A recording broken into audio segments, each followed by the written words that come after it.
এই পথ যদি না শেষ হয় তবে কেমন হতো তুমি বলো তো।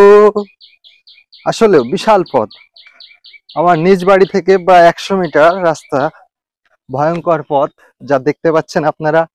এজন্য আমার ভিডিও বানাতে যাওয়া হয় না দীর্ঘ আজ 5 থেকে 7 দিন বৃষ্টি লেগেছিল। তো আজকে বের হয়েছি, দেখা যাক কোন জায়গায় যাওয়া হয়। তো আমি আপনাদের মাঝখানে বরাবর আসতে পারতেছি না আবহাওয়া খারাপের জন্য। আর রাস্তার অবস্থা তো দেখছেন, নিজেই হাইটে যাইতে পারতেছি না। নিজের একটা বাইক আছে, তাও গ্রামের চাচাতো ভাইয়ের বাসায় রাখা হয়, কারণ এই রাস্তা দিয়ে হাঁটাই যায় না, গাড়ি নিয়ে যাব কেমনি বলেন। এই হলো আমাদের অবস্থা রাস্তার। কিছু ভাইরাস জনিত লোক আছে এলাকায়, তারা হতে দেয় না। হ্যাঁ, এরকম ভাইরাস 2-4টা সবার গ্রামে থাকে। তো তাদের জন্যই আজকে এই দীর্ঘ কষ্ট। দেখুন কি অবস্থা, কঠিন কষ্টের ব্যাপার। যাই হোক, চলে আসলাম। এই তো আর বেশি দূর না, এই যে দেখাই, এই যে রাস্তার সামনে, এই যে রোড। এই পথ যদি না শেষ হয় তবে কেমন হতো তুমি বলো তো।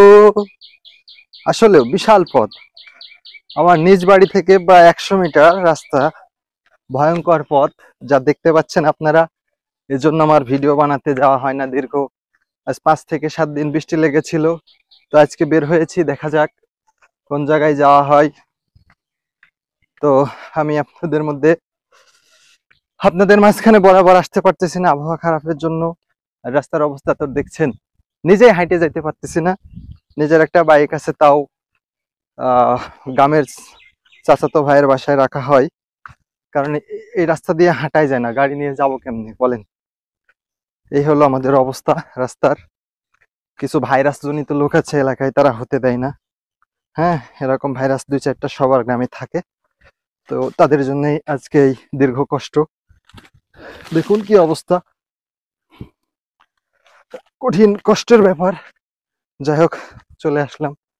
এই তো আর বেশি দূর না, এই যে দেখাই, এই যে রাস্তার সামনে, এই যে রোড।